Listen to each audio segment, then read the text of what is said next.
Hello everyone, welcome back to my channel Easy English Guru. Dear students, ಇವತ್ತಿನ ಕ್ಲಾಸಲ್ಲಿ ನಾವು ದ್ವಿತೀಯ PUC ಪ್ರಿಪರೇಟರಿ ಎಕ್ಸಾಮ್ 2ದಲ್ಲಿ ಬಂದಿರುವಂತಹ ರಿಪೋರ್ಟ್ ದ ಫಾಲೋಯಿಂಗ್ ಕಾನ್ವರ್ಸೇಷನ್ ಬಗ್ಗೆ ಇವತ್ತು ನಾವು ಡಿಸ್ಕಸ್ ಮಾಡೋಣ.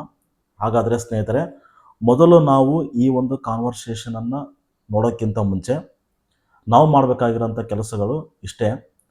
ಇಲ್ಲೇ ಕ್ವಶನ್ ಮಾರ್ಕ್ ಎಸ್ ಆರ್ ನೋದಲ್ಲಿ ಬಂದಿದೆನಾ ಅಥವಾ WH ಅಲ್ಲಿ ಬಂದಿದೆನಾ ಅನ್ನೋದನ್ನು ನೋಡ್ಕೋಬೇಕು. ಆ್ಯಂಡ್ ದೆನ್ ರಿಪೋರ್ಟಿಂಗ್ ವರ್ಬನ್ನು ನಾವು ಬರೆಯೋದ್ರ ಕಡೆ ಗಮನ ಕೊಡಬೇಕು. ಆ್ಯಂಡ್ ದೆನ್ ಇಲ್ಲಿರುವಂಥ ವರ್ಡ್ ಆರ್ಡರನ್ನು ಯಾವ ರೀತಿ ನಾವು ಚೇಂಜ್ ಮಾಡ್ಬೇಕು ಅನ್ನೋದು ನಮಗೆ ಗೊತ್ತಿರಬೇಕು. ಇದರ ಒಂದು ಬೇಸ್ ಮೇಲೆ ನಾವು ರಿಪೋರ್ಟ್ ಮಾಡೋದಕ್ಕೆ ಹೋಗ್ಬೇಕು. ಓಕೆನಾ? ಹಾಗಾದರೆ ಫಸ್ಟ್ ಇವಾಗ ಇಲ್ಲಿ ಏನು ಕೊಟ್ಟಿದ್ದಾರೆ ಅಂತ ನೋಡೋಣ. ಅಂದರೆ ಈ ಒಂದು ಕಾನ್ವರ್ಸೇಷನ್ ಯಾರ ನಡುವೆ ನಡೀತು? ವೆಜಿಟೇಬಲ್ ವೆಂಡರ್ ಆ್ಯಂಡ್ ಸೀತಾ ಇವರಿಬ್ಬರ ನಡುವೆ ನಡೆದಂಥ ಒಂದು ಕಾನ್ವರ್ಸೇಷನ್ ಇದು. ಹಾಗಾದರೆ ಇಲ್ಲಿ ಏನಿದೆ ಅಂತ ನೋಡ್ತಾ ಹೋಗೋಣ ಇವಾಗ. ಫಸ್ಟ್ ವೆಜಿಟೇಬಲ್ ವೆಂಡರ್ ಏನಂತಾನೆ, I have various vegetables madam ಅಂತ ಹೇಳ್ತಾನೆ. ಅಂದರೆ ನನ್ನಲ್ಲಿ ಸಾಕಷ್ಟು ಥರದ ವೆಜಿಟೇಬಲ್ಸ್ಗಳು ಇವೆ ಅಂತಂದು ಹೇಳ್ತಾನೆ. ಆವಾಗ ಸೀತಾ ಏನಂತಾಳೆ, ಆರ್ ದೇ ಫ್ರೆಶ್ ಇನಫ್? ಹಾಗಾದ್ರೆ ಇವೆಲ್ಲ ಫ್ರೆಶ್ ಅದಾವ ಅಂತಂದು ಒಂದು ಕ್ವಶನನ್ನು ಕೇಳ್ತಾಳೆ. ಹಾಗಾದ್ರೆ ಇದು ಯಾವ ಕ್ವಶನ್? ಇದು ಎಸ್ ಆರ್ನ ಕ್ವಶನ್. ಓಕೆನಾ? ನೆಕ್ಸ್ಟ್ ವೆಜಿಟೇಬಲ್ ವೆಂಡರ್ ಏನಂತಾನೆ, why do you ask such a question madam? ಹಾಗಾದ್ರೆ ಫ್ರೆಶ್ ಅದಾವ ಅಂತಂದು ನೀವು ಯಾಕೆ ಕೇಳ್ತೀರಿ ಮೇಡಮ್ ಅಂತಂದು ಯಾರು ಹೇಳ್ತಾರೆ? ವೆಜಿಟೇಬಲ್ ವೆಂಡರ್ ಸೀತಾಗೆ ಕೇಳ್ತಾನೆ ವಾಪಸ್ ಕ್ವಶನ್. ಹಾಗಾದ್ರೆ ಇದು ಯಾವ ಕ್ವಶನ್? ಇದು WH ಕ್ವಶನ್ ಇದು. ನೆಕ್ಸ್ಟ್ ಈ ಒಂದು WH ಕ್ವಶನ್ಗೆ ರಿಪ್ಲೈ ಯಾರು ಮಾಡ್ತಾರಪ್ಪ ಅಂತಂದರೆ ಸೀತಾ ಮಾಡ್ತಾಳೆ. ಯಾಕಂದರೆ carrot and beans are not fresh ಅಂತ ಯಾರು ಅಂತಾರೆ? ಸೀತಾ ಹೇಳ್ತಾಳೆ. ಆಗ ವೆಜಿಟೇಬಲ್ ವೆಂಡರ್ ಏನಂತಾನೆ, no, I bought them only this morning. Actually ನಾನು ಇವತ್ತು ಬೆಳಗ್ಗೆನೇ ಇವನ್ನೆಲ್ಲ ಖರೀದಿ ಮಾಡಿದ್ದೀನಿ, ಹಿಂಗಾಗಿ ಇವು ಏನಪ್ಪ ಅಂದರೆ ಫ್ರೆಶ್ ಅದಾವ ಅಂತಂದು ಯಾರು ಅಂತಾರೆ? ವೆಜಿಟೇಬಲ್ ವೆಂಡರ್ ಹೇಳ್ತಾನೆ. ಹಾಗಾದರೆ ಈ ಒಂದು ಕಾನ್ವರ್ಸೇಷನಲ್ಲಿ ಎರಡು ಕ್ವಶನ್ ಮಾರ್ಕ್ಗಳು ಬಂದಿವೆ. ಒಂದು ಎಸ್ ಆರ್ನ ಕ್ವಶನ್ನು, ಇನ್ನೊಂದು WH ಕ್ವಶನ್ನು. ಹಾಗಾದರೆ ಇವುಗಳನ್ನು ಹೇಗೆ ನಾವು ರಿಪೋರ್ಟ್ ಮಾಡಬೇಕು ಅನ್ನೋದನ್ನು ಇವಾಗ ನೋಡ್ತಾ ಹೋಗೋಣ. ಸೊ ಮೊದಲಿಗೆ vegetable vendor told Sita that ಅಂತ ಬರಿಬೇಕು. ಹಾಗಾದ್ರಲ್ಲೇ ರಿಪೋರ್ಟಿಂಗ್ ವರ್ಬು ಟೋಲ್ಡ್ ಅಂತ ಬರಿಬೇಕು, ಮುಂದ್ಗಡೆ ಕಂಜಂಕ್ಷನ್ ದಟ್ ಅಂತ ಬರಿಬೇಕು. ಯಾಕಂತಂದರೆ ಇದು ಅಸರ್ಟಿವ್ ಸೆಂಟೆನ್ಸ್. ನೆಕ್ಸ್ಟ್ ಇಲ್ಲಿ ಐ ಯಾರಪ್ಪ ಅಂತಂದರೆ ವೆಜಿಟೇಬಲ್ ವೆಂಡರ್. ಸೊ ನಾವಿಲ್ಲಿ ಏನು ಬರಿಬೇಕು? ಹಿ ಅಂತ ಬರಿಬೇಕು. And have change into had. ಮುಂದ್ಗಡೆ ವೇರಿಯಸ್ ವೆಜಿಟೇಬಲ್ಸ್ಗೆ ವೇರಿಯಸ್ ವೆಜಿಟೇಬಲ್ಸ್ ಅಂತ ಬರಿಬೇಕು. ನಂತರದಲ್ಲಿ ಮೇಡಮ್ ಅಂತ ಬರೆಯುವಂಥ ಅವಶ್ಯಕತೆ ಇರೋದಿಲ್ಲ, ಅದನ್ನು ನಾವು ಸ್ಕಿಪ್ ಮಾಡಿಬಿಡ್ಬೇಕು. ನೆಕ್ಸ್ಟ್ ಸೀತಾ ಇವಾಗ ಏನಪ್ಪ ಒಂದು ಕ್ವಶನ್ ಮಾಡ್ತಾಳೆ. ಅದು ಯಾವುದದು? ಎಸ್ ಆರ್ನ ಕ್ವಶನ್. ಎಸ್ ಆರ್ನ ಕ್ವಶನಲ್ಲಿ ನಾವು ರಿಪೋರ್ಟಿಂಗ್ ವರ್ಬನ್ನು ಆಸ್ಕ್ಡ್ ಅಂತ ಬರಿಬೇಕು. ಆ್ಯಂಡ್ ದೆನ್ ವೆದರ್ ಅಥವಾ ಇಫ್ ಅನ್ನು ನಾವಿಲ್ಲಿ ಯೂಸ್ ಮಾಡಬೇಕಾಗುತ್ತೆ. ಆ ಒಂದು ಕಾರಣಕ್ಕೋಸ್ಕರ ಇಲ್ಲಿದೆ ನೋಡ್ರಿ, Sita correct asked vegetable vendor.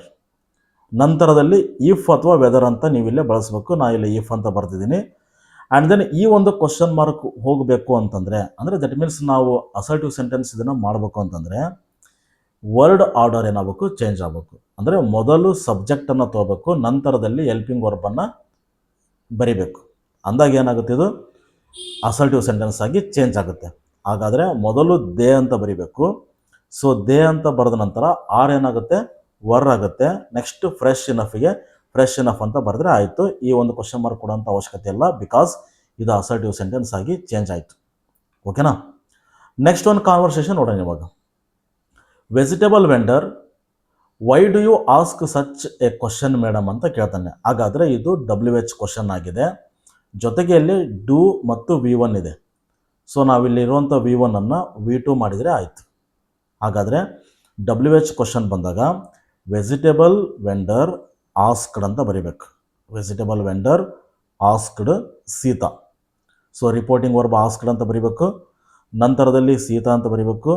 Next WH word ಏನು ಕೊಟ್ಟಿದ್ದಾರೆ ಅದನ್ನೇ ಬರಿಬೇಕು. ಇಲ್ಲಿ ವೈ ಅಂತ ಕೊಟ್ಟಿದ್ದಾರೆ, ನಾವು ಕೂಡ ವೈ ಅಂತಲೇ ಬರಿಬೇಕು. ಹಾಗಾದರೆ ಈ ಒಂದು ಕ್ವಶನ್ ಮಾರ್ಕ್ ಹೋಗಬೇಕು ಅಂತಂದರೆ ಮೊದಲು ಸಬ್ಜೆಕ್ಟನ್ನು ಬರಿಬೇಕು ವೈ ನಂತರದಲ್ಲಿ. ಹೌದಾ? ಹಾಗಾದರೆ ಯು ಅಂದರೆ ಯಾರು? ಯು ಅಂತಂದರೆ ಭಾಳ ಸಿಂಪಲ್. ಈ ಕೆಳಗಡೆ ಇರೋವಂಥ ಪರ್ಸನ್ ಏನಾಗ್ತಾರೆ? ಯು ಆಗ್ತಾರೆ. ಅದು ಮೇಲ್ ಆಗಿತ್ತಂದರೆ ಹಿ ಅಂತ ಆಗುತ್ತೆ, ಫೀಮೇಲ್ ಇದ್ದರೆ ಶಿ ಅಂತ ಬರಿಬೇಕು. ಹಾಗಾದರೆ you change into she. Okay? ಯಾಕಂತಂದರೆ ಸೀತಾ. ಓಕೆನಾ? Vegetable vendor asked Sita, why she asked ಅಂತ ಬರೀಬೇಕು. ಯಾಕಂದರೆ ಇಲ್ಲಿರುವಂಥ V1 ಅನ್ನು V2 ಮಾಡಬೇಕು ನಾವು. ಯಾಕಂದರೆ ಇದು ಸಿಂಪಲ್ ಪ್ರೆಸೆಂಟಲ್ಲಿದೆ, ನಾವು ಇದನ್ನು ಸಿಂಪಲ್ ಪಾಸ್ಟಾಗಿ ಚೇಂಜ್ ಮಾಡಬೇಕು. That's why V1 change into V2. Y she asked such a question. ಮುಂದ್ಗಡೆ ನಾವು ಮೇಡಮ್ ಅಂತ ಬರೀಲಿಕ್ಕೆ ಹೋಗಬಾರ್ದು. ನೆಕ್ಸ್ಟ್ ಫುಲ್ ಪಾಯಿಂಟನ್ನು ಕೊಟ್ಟು ಬಿಡಬೇಕು. ಆ್ಯಂಡ್ ದೆನ್ ಈ ಒಂದು ಕ್ವಶನ್ಗೆ ಸೀತಾ ಏನು ಮಾಡ್ತಾಳೆ, ರಿಪ್ಲೈ ಮಾಡ್ತಾಳೆ. ಸೊ ಹಾಗಾದರೆ ಸೀತಾ ರಿಪ್ಲೈಡ್ ದಟ್ ಅಂತ ಬರೀಬೇಕು. ಕ್ಯಾರೆಟ್ ಆ್ಯಂಡ್ ಬೀನ್ಸ್ ಆರ್ ಏನಿದೆಯಲ್ಲ, ಆರ್ ಏನಾಗುತ್ತೆ, ವರ್ ಆಗುತ್ತೆ. ನಾಟ್ಗೆ ನಾಟ್ ಅಂತಲೇ ಬರೀಬೇಕು, ಫ್ರೆಶ್ಗೆ ಫ್ರೆಶ್ ಅಂತಲೇ ಬರೀಬೇಕು. Sita replied that carrot and beans were not fresh. Full point close. And then last one statement ಏನಿದೆ, ವೆಜಿಟೇಬಲ್ ವೆಂಡರ್ ವಾಪಸ್ ಸೀತಾಗೆ ಹೇಳ್ತಾನೆ ನಾವು. ಆವಾಗ ನಾವೇನು ಮಾಡ್ಬೇಕು ಹೇಳಿಲ್ಲ, ಇಲ್ಲಿ ಯಾವುದೇ ರೀತಿಯಾದ ಕ್ವಶನ್ ಮಾರ್ಕ್ ಇಲ್ಲದೆ ಇರೋದಕ್ಕೋಸ್ಕರ ಇದು ಜನರಲ್ ಸ್ಟೇಟ್ಮೆಂಟ್, ಅಂದರೆ ಅಸರ್ಟಿವ್ ಸೆಂಟೆನ್ಸ್ ಇದೆ. ಈ ಒಂದು ಕಾರಣಕ್ಕೋಸ್ಕರ ನಾವಿಲ್ಲೇ ದಟ್ ಅನ್ನೋಂಥ ಕಂಜಂಕ್ಷನನ್ನು ಯೂಸ್ ಮಾಡಬೇಕು. ಆ್ಯಂಡ್ ದೆನ್ ಟೋಲ್ಡ್ ಅಂತಕ್ಕಂಥ ರಿಪೋರ್ಟಿಂಗ್ ವರ್ಬನ್ನು ಬರಿಬೇಕು. ಸೊ ಹಾಗಾದರೆ ಇಲ್ಲಿ ನೋ ಅಂತಿದೆಯಲ್ಲ, ಸೊ ನೋಗೆ ಬದಲಾಗಿ ನಾವು ಡಿಸ್ಅಗ್ರೀಡ್ ಅಂತ ಬರೀಬೇಕಾಗತ್ತೆ. ವೆಜಿಟೇಬಲ್ ವೆಂಡರ್ ಡಿಸ್ಅಗ್ರೀಡ್, ಅಂದರೆ ನೋ ಬದಲಿಗೆ ಡಿಸ್ಅಗ್ರೀಡ್ ಅಂತ ಬರೋದು. ಆ್ಯಂಡ್ ಟೋಲ್ಡ್ ಸೀತಾ ದಟ್ ಅಂತ ಬರಿಬೇಕು. ಡಿಸ್ಅಗ್ರೀಡ್ and told Sita that, conjunction word that ಅಂತ ಬರೆದ ನಂತರ, ಸೊ ಇಲ್ಲಿ ಐ ಅಂತಂದರೆ ವೆಜಿಟೇಬಲ್ ವೆಂಡರ್, ವೆಜಿಟೇಬಲ್ ವೆಂಡರ್ ಅಂತಂದರೆ ಹೀ ಆಗುತ್ತೆ. ಸೊ ಇದು ಬೈ ಬಾಟ್ ದಟ್ ಮೀನ್ಸ್ ಇದು ಸಿಂಪಲ್ ಪಾಸ್ಟ್ ಟೆನ್ಸ್ ಇರೋದಕ್ಕೋಸ್ಕರ ಪಾಸ್ಟ್ ಪರ್ಫೆಕ್ಟ್ ಟೆನ್ಸ್ಗೆ ನಾವು ಇದನ್ನು ಚೇಂಜ್ ಮಾಡಬೇಕಾಗುತ್ತೆ. I change into he had bought. He had bought. ದೆಮ್ಗೆ ದೆಮ್ ಅಂತಲೇ ಬರೀಬೇಕು. ಓನ್ಲಿ, ಓಕೆ, ಓನ್ಲಿಗೆ ಓನ್ಲಿ ಅಂತಲೇ ಬರೀರಿ. So this change into that. ಮಾರ್ನಿಂಗಿಗೆ ಮಾರ್ನಿಂಗ್. ಓಕೆನಾ. ವೆಜಿಟೇಬಲ್ ವೆಂಡರ್ ಡಿಸ್ಅಗ್ರೀಡ್, ನೋಗೆ ಬದಲಾಗಿ ಡಿಸ್ಅಗ್ರೀಡ್ ಅಂತ ಬರೋದು. And told Sita that, simple past tense change into past perfect ಟೆನ್ಸ್ಗೆ ಇದನ್ನು ಚೇಂಜ್ ಮಾಡಬೇಕು. ಐ ಅಂತಂದರೆ ಹೀ ಆಗುತ್ತೆ. Had bought them only that morning. Okay, ನೋಡಿ ಇಷ್ಟು ಸಿಂಪಲ್ಲಾಗಿ ನಾವು ಇದನ್ನು ಇಲ್ಲಿರುವಂಥ ಸೆಂಟೆನ್ಸನ್ನು ಗಮನಿಸಿ, ಅಲ್ಲಿರುವಂಥ ಟೆನ್ಸನ್ನು ಯಾವ ರೀತಿ ಚೇಂಜ್ ಮಾಡ್ಬೇಕು ಅನ್ನೋದನ್ನು ಗಮನಿಸಿ ನಾವು ಅದನ್ನು ಬರೆದಾಗ ಭಾಳ ಈಸಿಯಾಗಿ ನಾವು ಇಲ್ಲೇನಪ್ಪ 5 ಮಾರ್ಕ್ಸನ್ನು ತೊಗೋಬೇಕು ಸ್ನೇಹಿತರೆ. Okay, thank you for watching.